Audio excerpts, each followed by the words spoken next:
Afghanistan!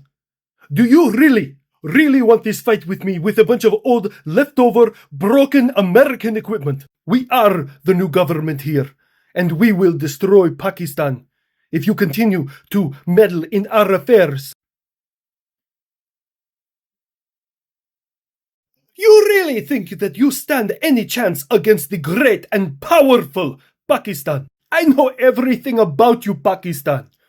You remember, we were connected for a long time when the infidels from America were here. I can destroy you from the inside without even trying. I am not following you back into the fucking desert. And I'm not going. Well, not there.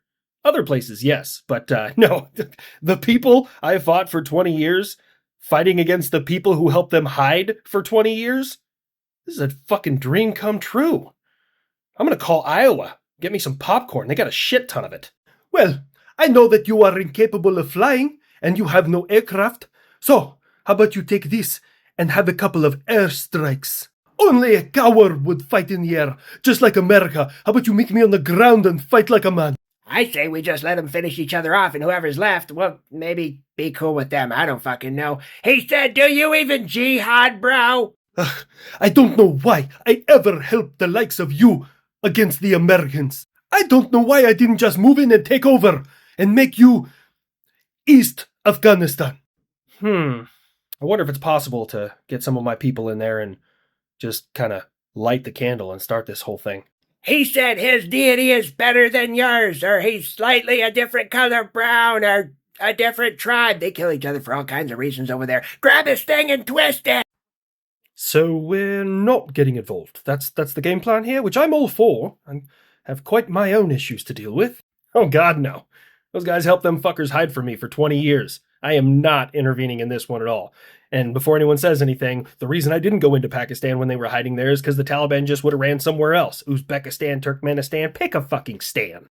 America, I have not forgotten that you came into my country and you killed Osama bin Laden without telling me. Yeah, that really upset me. You should probably do something about it. Oh, that's right. You can't.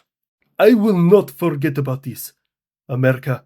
But for now, I will deal with Afghanistan.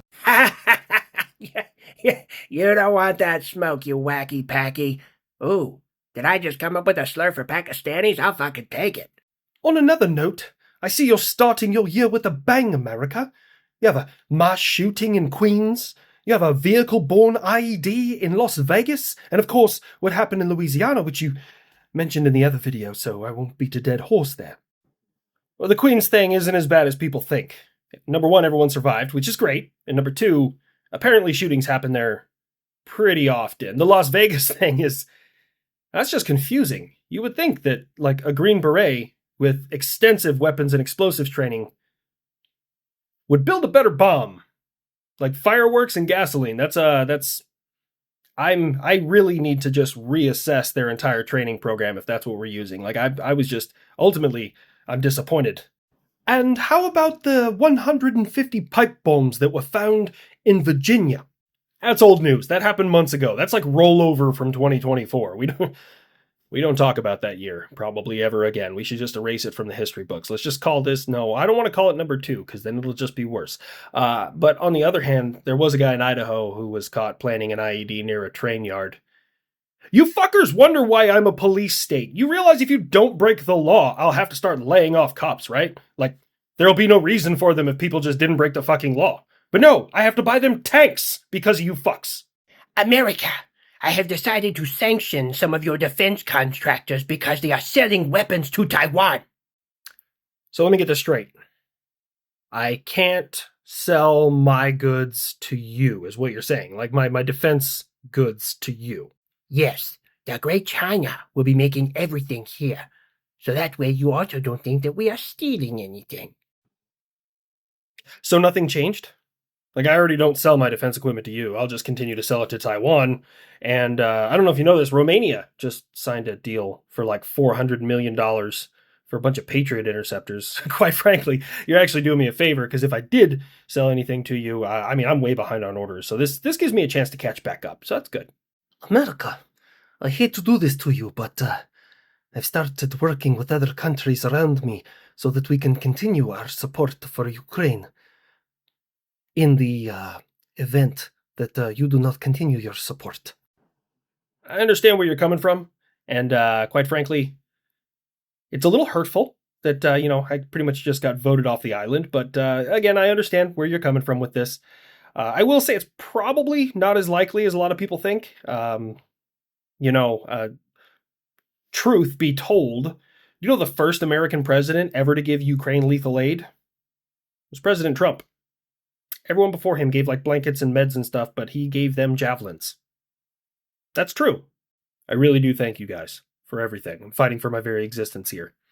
Kind of a innovation on my end.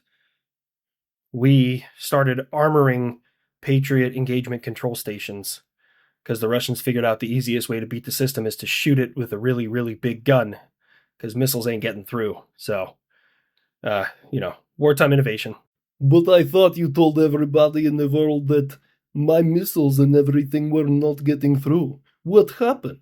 Oh my God, here we go. Listen, nothing is invincible. Not my air defense systems, not your air defense systems. But the thing is, when you lose one, there's like video evidence, 4K camera, stuff like that. When you say Ukraine has lost a Patriot system, we don't get any of that. Now, I will admit, you have destroyed either a GMT or a launcher. I couldn't tell from the debris. GMT stands for guided missile transport or ground missile transport. Really depends on where you read it.